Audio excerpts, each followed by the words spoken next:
via Facebook streaming, YouTube streaming, and also via Skype. Each one of you is welcome to this live streaming from our studios in Trinidad. Sutras of Vigyan Bhairav Tantra, Religiousness, the art of dissolving boundaries. Religiousness, the art of dissolving boundaries. There are two things, religion and religiousness. Religion is the outer dimension, the container, and religiousness is the content. Religiousness dissolves boundaries. Religion creates boundaries. This we see all around us. Does religion teach this art of dissolving boundaries? When I open my eyes into this world of duality and conflict, the world seems to be beautiful to my cognition when a child is born. He has no religion. He is one with all. When I open my eyes into this world of duality and conflict, the world seemed to be beautiful to my cognition. From the cute and small mouth of newborn came the loud and noisy shrieks. I was completely unaware of caste, creed and religious dogmas. A child, infant child, is unaware of caste, creed and religious dogmas. I was human. I was human, born as human, and humanity was my sole identity. This humanity is cosmic consciousness. That was my sole identity. Gradually I grew up. The division became clearer and distinct. This is girl, that is boy. This is rich, that is poor. This is good, that is bad. This is beginning and that is end. He is Hindu. That one is Muslim. I am Christian. This is the beginning and that is the end. Now nothing belongs to us. Nothing belongs to us. The concept that entire world is one family.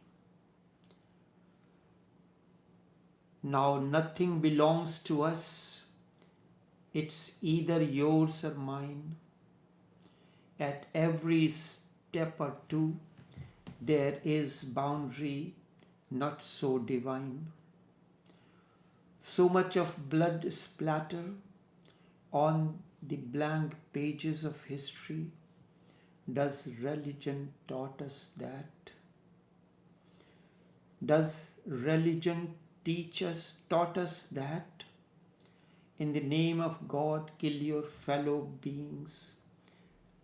Is this humanity? Tear the chest apart with sword.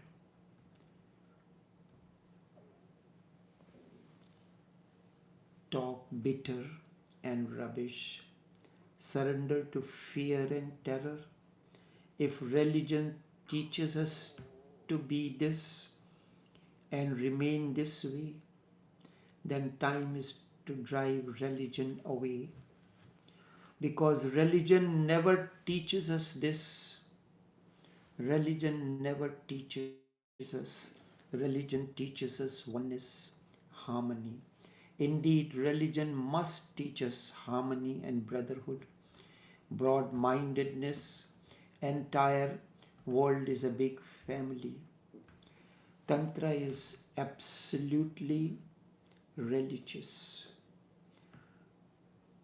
Religiousness dissolves boundaries in order to move to an undifferentiated realm where there is no definition, where there is no limit to anything, where everything moves into everything else, where everything else moves into everything else, where everything else moves into everything else. You cannot cut, you cannot chop existence. Existence is one. You cannot cut the space into two. You can divide it for certain purpose. You cannot divide the wind, the clouds, the sky. The consequences are bound to be different in each approach. By the scientific approach, by dissolving, chopping, you can come only to the dead particles, the atoms. Because life is something which cannot be cut into or divided. And the moment you cut it, life is no more there. Life is synergy, is oneness. It is as if someone goes to study symphony by studying each notes. When different notes are put together in a mathematical order, then symphony comes in. Various notes, do by itself is meaningless, rho by itself, me, all are meaningless. When all these 7 notes are arranged in different configurations, we create a symphony. Each single note is part of the symphony. There are 3 dimensions: truth, mathematics, music. Mathematics arranges things in an order, in an equation that balances everything.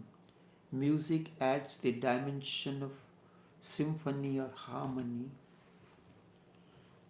and then comes as a result meditation. It is as if someone goes and studies the symphony by studying each note. You study the notes.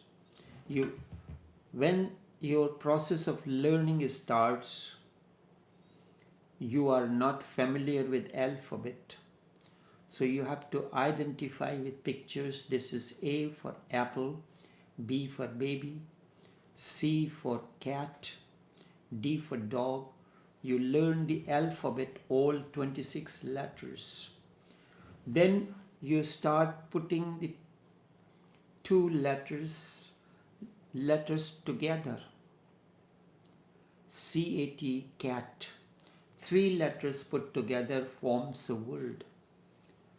And when different configuration of words put in a meaningful way, it becomes a sentence. This is a mathematical arrangement.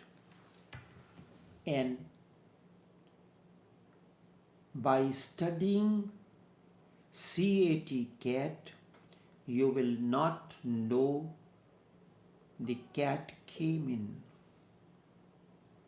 Cat came in gives a meaning. C-A-T explains something but does not give, is meaningless. So, by studying the notes, we cannot understand symphony. Existence is synergetic harmony or symphony. By knowing different things. It is the totality. All the religions, the so-called religions, evolved from one energy, one light. You may call it Nur. So Nur basically may sound different. There are different words for water, but the quality of water, whether you call it Neer, whether you call it Aab, whether you call it water or you call it H2O, has the same tendency to quench your thirst. But the ignorant, divided mind considers, calls it by different names, that light. Some calls it by the name God, Father, Allah, Bhagwan, by different names.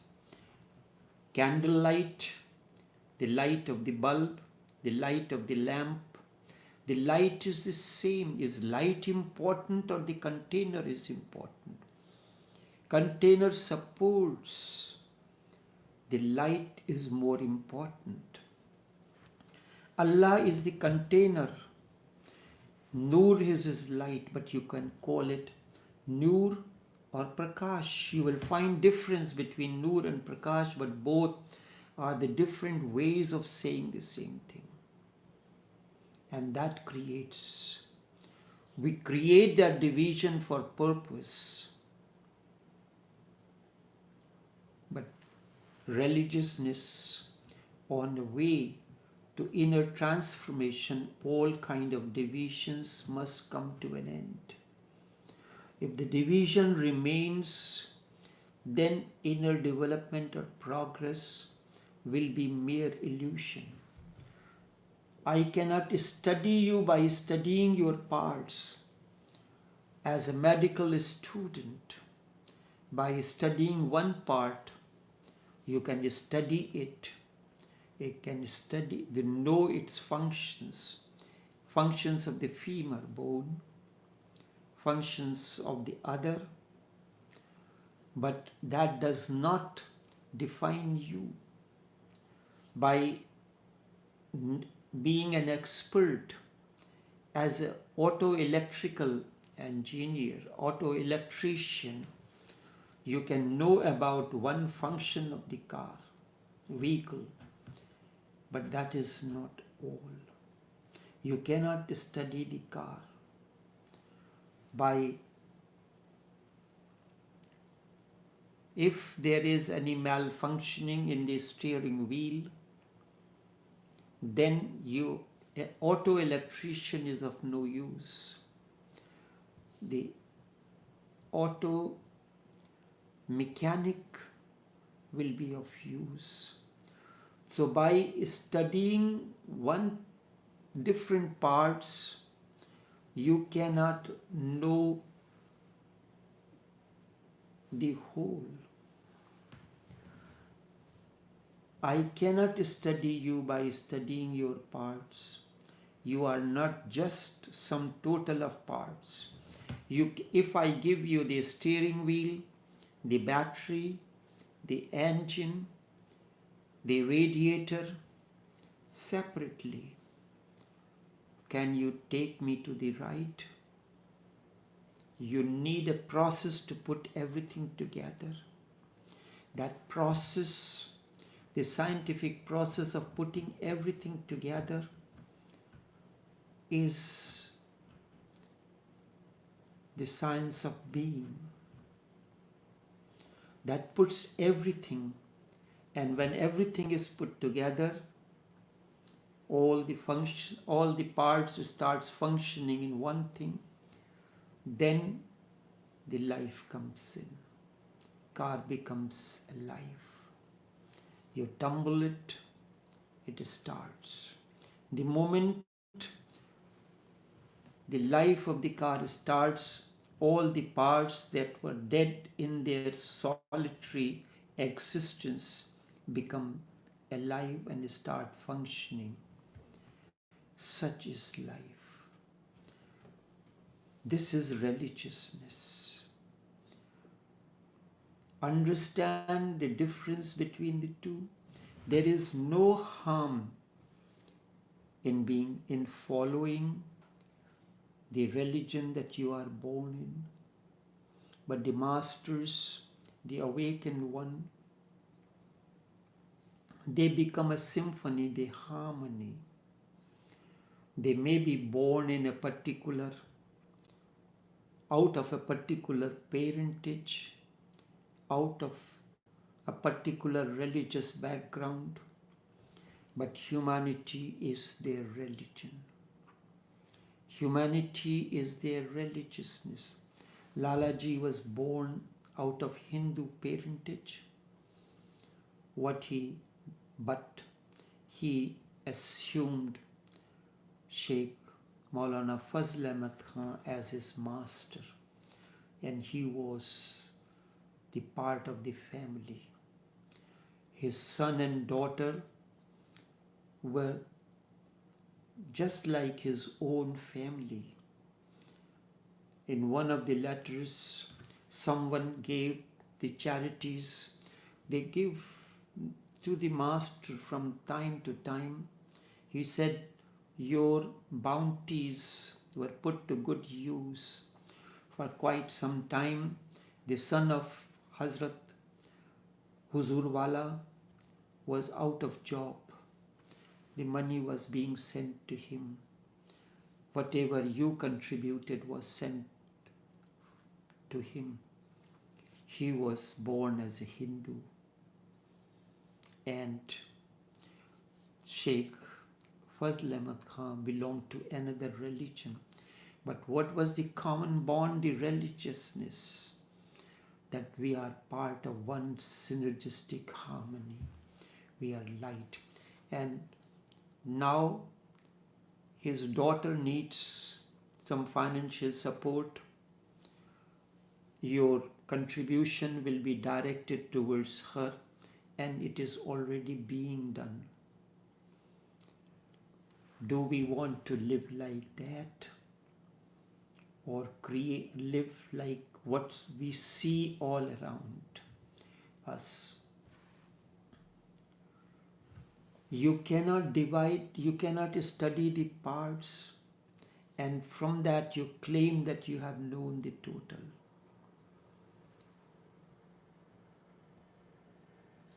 When all these things, there is a chemical equation,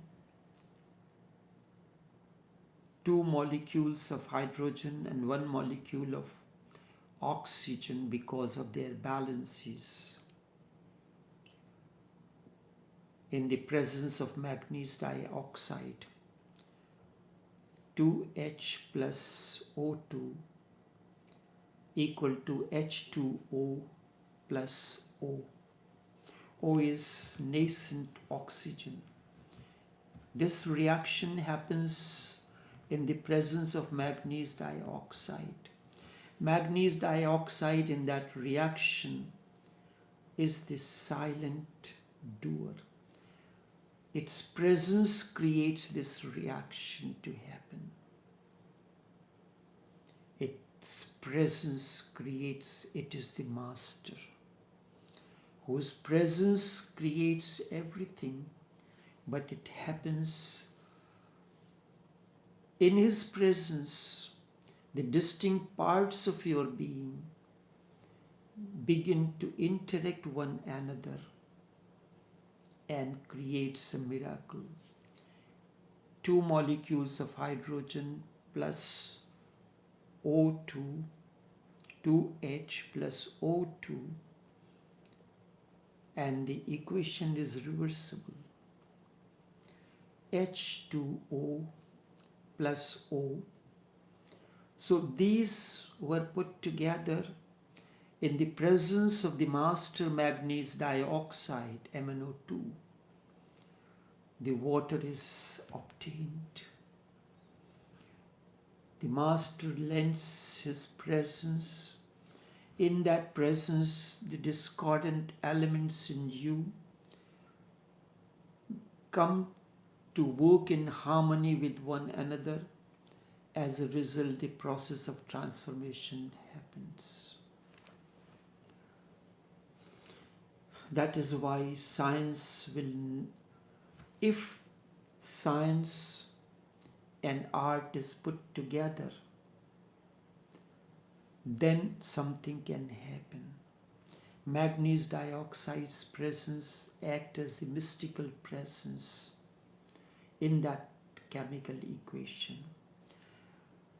Otherwise, science will never be capable of knowing what life is, and whatsoever is known through science will be about the dead, the matter.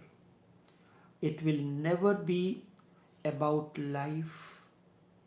So science must come to interact with art. It may be capable of manipulating life, still life is not known, not even touched. That is why science goes on denying and everything else other than matter. The very approach denies the contact with that which is life, and vice versa happens also. If you move deeply into religion, you will start denying the matter. Religion denies the matter. Now how? Science denies the life, and so everything is reduced to matter. Religiousness denies the matter, because whatsoever you are seeing, the animals, the plants, the rivers, the mountains, each are pulsating with life in their own way. A dog has life, a cat has life, a plant has life, it is very sensitive. But it is different than the life of a man. Some is sentient and insentient. They are at different levels of cognition. Two people are going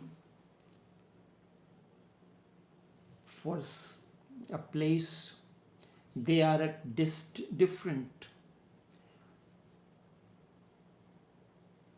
distances. A plant grows, seed is planted, seed bursts open, sends its root deep into the ground. The stem, the leaves starts coming, the flowers, the buds appear. There are many buds. One is closer to becoming a flower. Next one is not yet ready. So each bud is at different level of growth. What is the growth pattern of the bud? To become flower. And what is the ultimate of the flower? To become the fruit. Each is at a different level. So each one of you is at different levels of growth. That is about the human beings. What about the plants? Plants also follow a growth pattern at different levels. The river, the ultimate destiny of the river is to merge with the ocean. It follows its own way of life. It is alive. That's why Hermann Hesse in Siddhartha uses a very beautiful word. The river was rivering. I have not seen such a beautiful word used. River is considered to be as a noun, but he used river as verb, rivering. And so everything is in the process of growth. Science goes on denying life, divine consciousness, Deeper religious experience goes on denying the matter. Shankar says, Manobuddh ahankar chittani naham. These exist. Mind, intellect, the storehouse of the memory, identity. If you go deeper into the matter, the wall that is appears to you to be a matter. But if it is a matter, it must decay. It is constantly undergoing the process of the decay.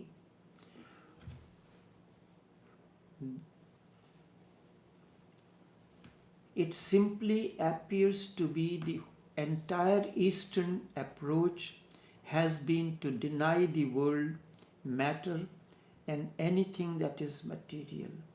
Science goes on denying life, the divine and consciousness. Deeper religious experience goes on denying matter. You can pulsate with the tree. What happened?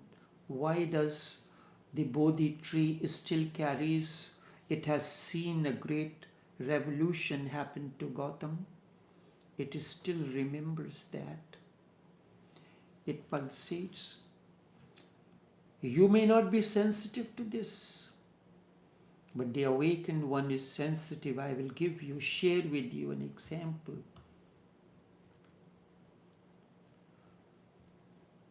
Naqshbandi Brijmohan Lal,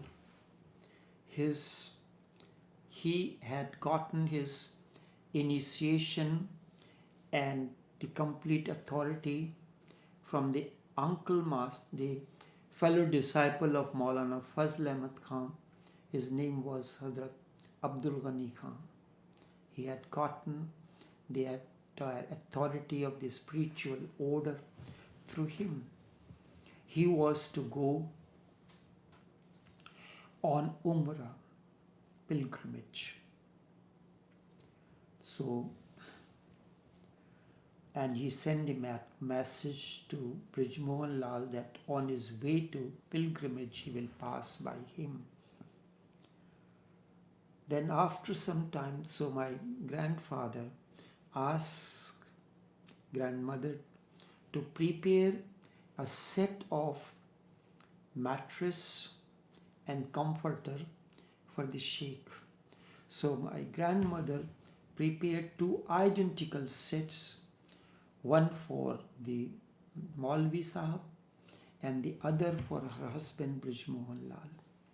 Then all of a sudden a message came that he cannot travel for Umrah, cannot go for Umrah, because there is one condition. One who proceeds for pilgrimage, he should not have any kind of financial obligation, and he owes someone 500 rupees. Now you see the harmony beyond religions. Brijmohan Lal got worried and he started walking up and down in his bedroom. So my grandmother asked him, what is the matter? You look to be so worried. So he said, by telling you will the problem solve? She said, try. Who knows? Your problem will be resolved. He said, Hazrat Qibla had sent me the message that he cannot go for pilgrimage because he owes 500 rupees to someone. And I am finding myself helpless because I cannot help my master in that matter. She said, only this is the problem. This is a very trivial problem. He said, but how this is trivial? This is such a big problem for me to arrange 500 rupees. It's very difficult. He said, go and eat your food. Just consider that your problem is resolved. Mauli Sahab will go for pilgrimage. She said, when you used to give me the money for the home expenses, I used to save some from that every month. And this is the amount. The amount is exactly 500. Tell Mauli Sahab that the money is arranged and he should come. This is the kind of connection, the love between the master and his disciple. Both belong to different religions. Mauli Sahab comes. It happened when Mauli Sahab came, Brij Mohan Lal asked his servant, the attendant, to arrange fix the new bed and the mattress and the comforter for Mauli Sahab for him to sleep on. It happened, the attendant arranged, Mauli Sahab sat on the bed, where the comforter and the mattress was put, and he used to call Brij Mohan Lal by his full name and used to call very loud. Brij Mohan Lal, very loud voice, he called him. And he said, Mia, this mattress seemed to be yours.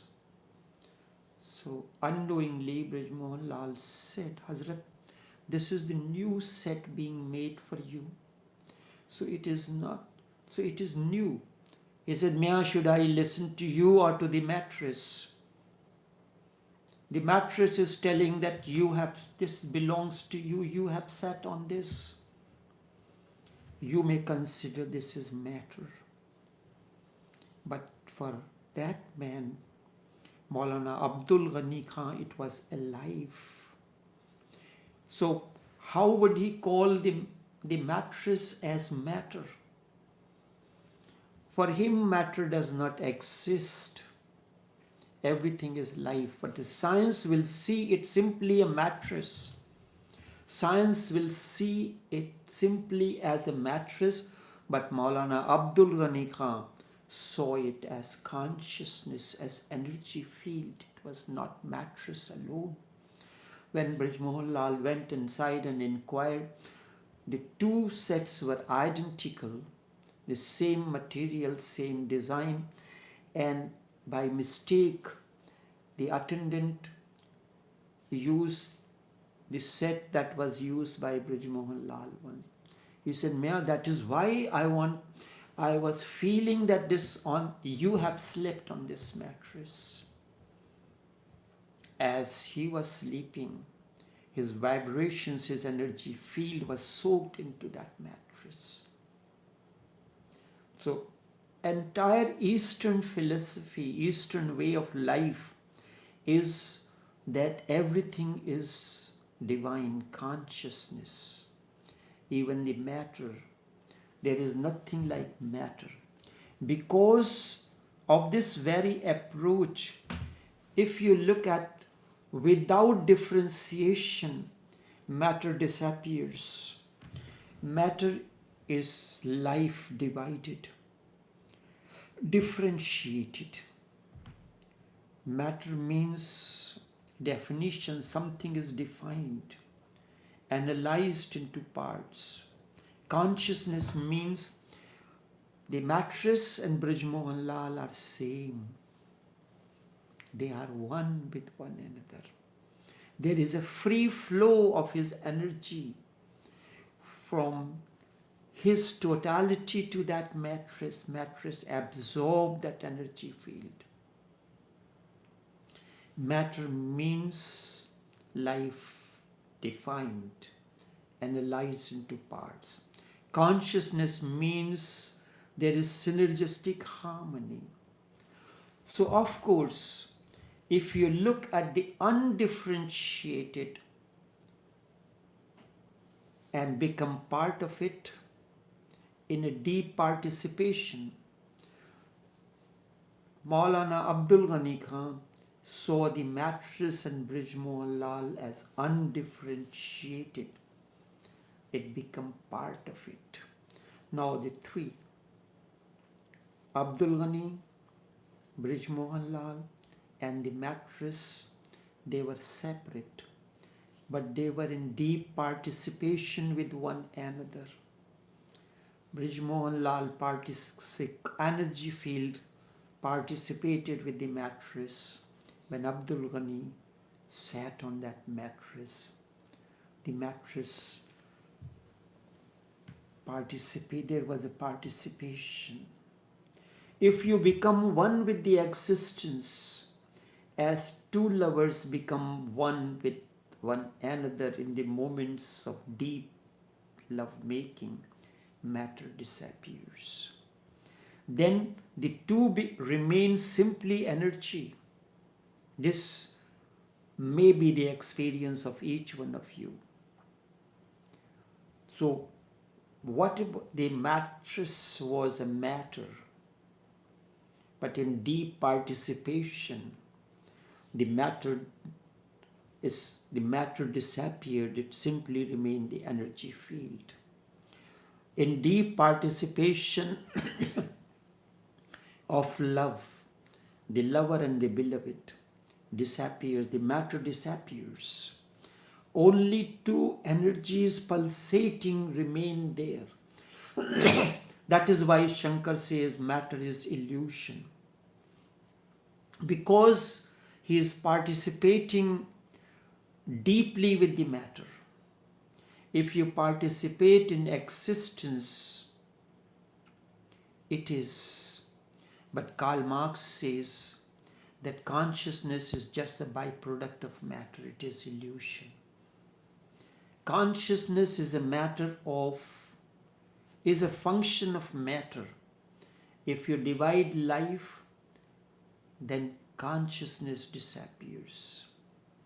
Consciousness becomes illusory. And then only matter is. If you deny consciousness, if you deny the energy field, only matter will remain. Your spouse will simply remain matter. The mattress will simply remain a matter. For you, the mattress will simply be matter. I had the experience of this when I visited DC. I was asked to stay in one of the rooms and share the room that was also shared by Sheikh Hisham. The room was vibrating with that energy. It was a holy sanctuary, because wherever the master is, that place becomes the energy field of that person, that master.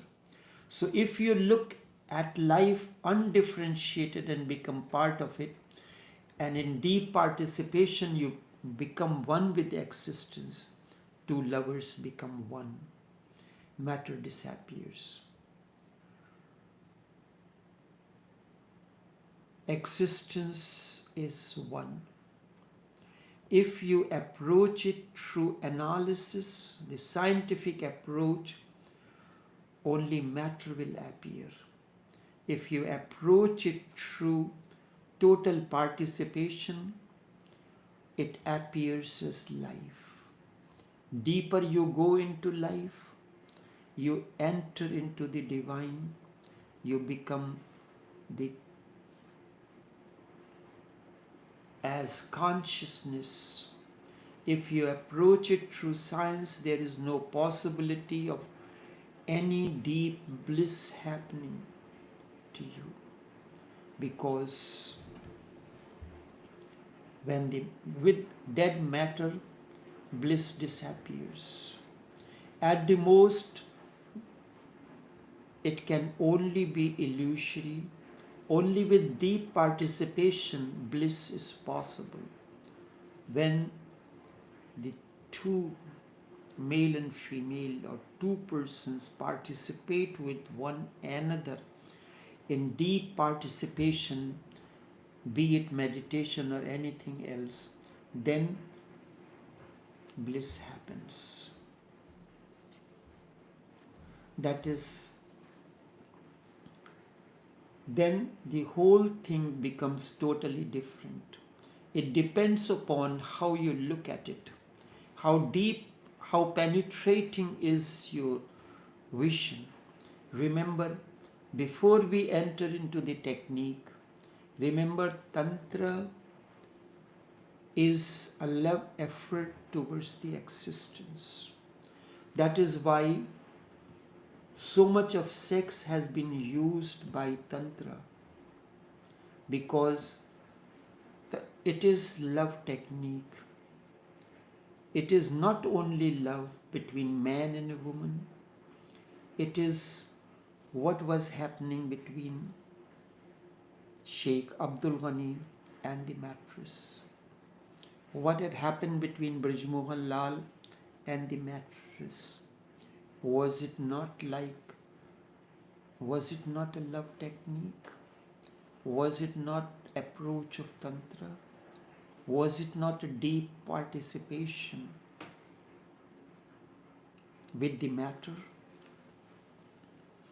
So it can be, your spouse can be, you can have a deep participation with her, you can have a deep participation with anything else.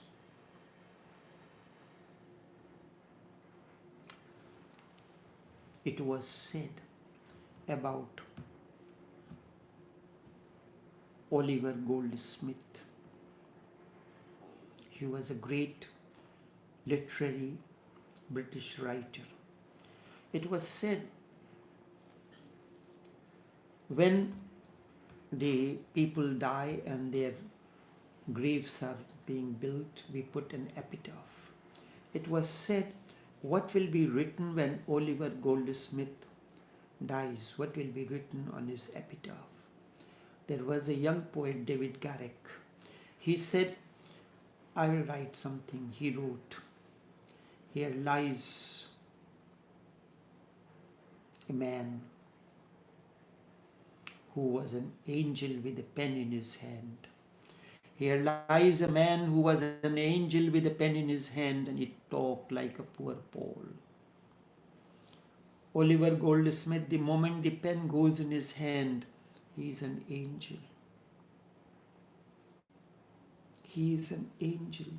He can communicate with the pen, and the moment, sometimes it happens to you also, when you are on your desk with your familiar environment and everything, the thoughts flow more frequently than you are elsewhere.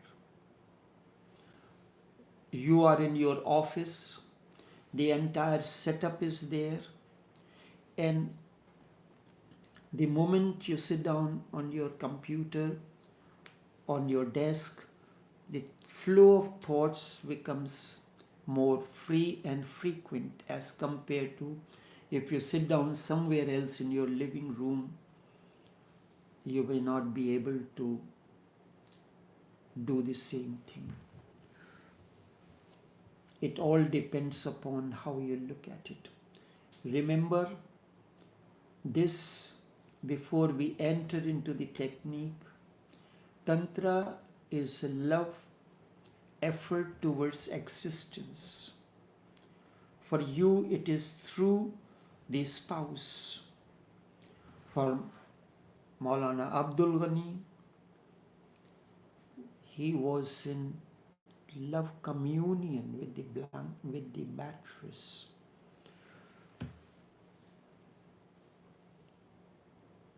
Anytime there is a love communion between matter and you, You enter into love through the matter because you are able to see the life pulsating through the matter which your spouse is. So there becomes a participation, and in deep participation, something happens. Think of yourself absolutely asexual, as if all sex were removed from you the day you were born. The day you were born, and think all sex was completely removed from you the day you were born. You will be unable to love. You will be unable to feel any affinity with anyone. It is because of sex. It means the pulsating energy that you feel affinity with others. Your affinity with your smartphone, with your laptop, with your vehicle is not only with a man or a woman. It will be difficult to get out of yourself. You will remain completely enclosed. You will not be able to approach. You will to go out to meet someone. Their in existence, you will be a dead thing, closed from everywhere. You will become simply a matter. Sex is the way to move out, means an energy that is flowing out of you.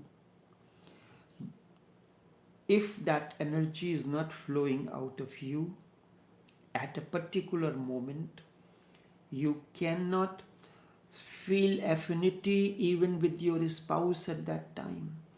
You will not feel the affinity when you are going out in a restaurant and you see the food or you smell.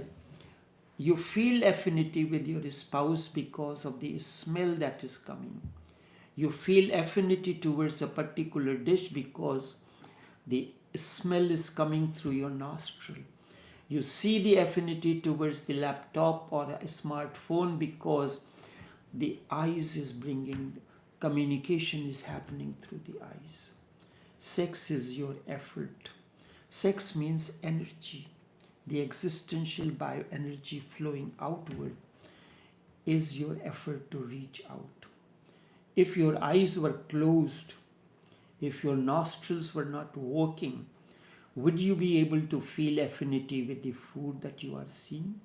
Would you feel the affinity with your spouse when she appears in front of you? Or you pass in front of a restaurant or a shop where you see in the showcase the new model of the phones. Then what happens? Someone else becomes the center. When energy moves out, someone else becomes the center.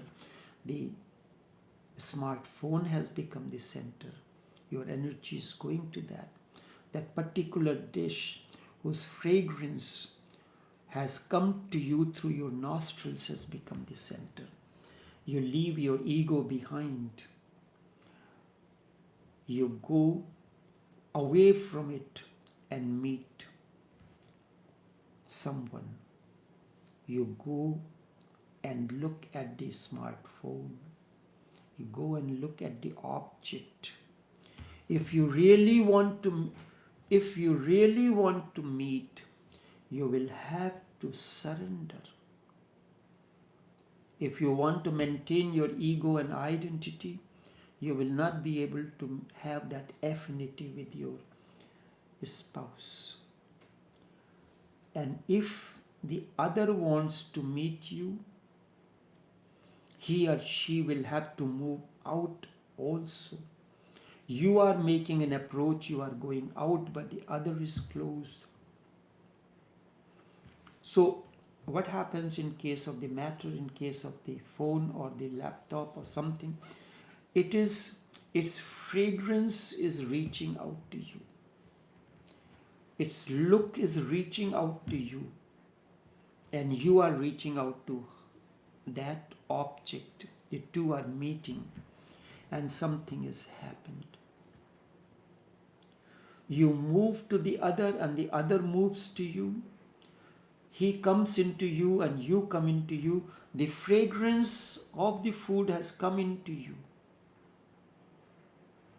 And your eyes have allowed, your nostrils have allowed the fragrance to come into you. A communion happened. You go and participate in that. This is a participation. Now you are meeting. You have become a circle. You and that particular dish has become a circle. The particular dish flowed into you through its smell. You flowed into it through your nostrils. The object, the phone, the laptop, the car, or anything else has flowed into you. And you flowed into that object through your vision, through your eyes. Energy moved through the eyes and its beauty entered into you through your eyes. Participation happened. Now you are meeting. You have become a circle. And when the circle has become, you went and you ordered that dish. The rest is up to you. This is the first meeting where you are not closed. You have allowed the fragrance of that particular dish to come into you, to flow into you freely. The circle is completed. Neither that dish is enclosed in the ego nor you. Neither that phone is enclosed in ego nor you. Neither your spouse is enclosed in her ego nor you. The meeting can become just a stepping stone towards a greater meeting with the universe. The person represents the universe. Your spouse represents the universe, the microcosm. You represent the universe as microcosm. So two microcosms are melting into one another. The oxygen, the two molecules of hydrogen merging into, approaching the one molecule of oxygen. The interaction is happening. The two microcosms, part of the universe, are merging into one another. A greater possibility exists, a miracle. That possibility is miracle. Water is the miracle that comes out of the conjugal relation between hydrogen and oxygen. Is it not a conjugal relationship? When oxygen is meeting hydrogen, leaving its ego and identity to merge for a greater possibility. And with that greater possibility, what it is happening, the water attained the fulfillment in itself. And when something has attained fulfillment, it gives satiation to everyone, quenches the thirst. Quenches the thirst. Participate in the universe in that way. Tantra is the participation in the universe. Two microcosms merging into one another for a greater possibility. And that possibility, life and love, when merge into one another, light happens. Life is fulfilled, love is fulfilled, and the interaction of life and love gave birth to light, which provides the direction to the others. Tantra is based not on intellect but on the heart. This is why it is Sufis say the opening of the heart center is most important. It is not an intellectual effort, it is a feeling effort. Remember this, because with this understanding you can enter, you can understand the technique which we will go into tomorrow's session. The unsame same, be the unsame same to friend as to the stranger in honor and dishonor. It may seem like confusing, but it is not. I'll explain this in tomorrow's session. Until then, take care and do have a pleasant day.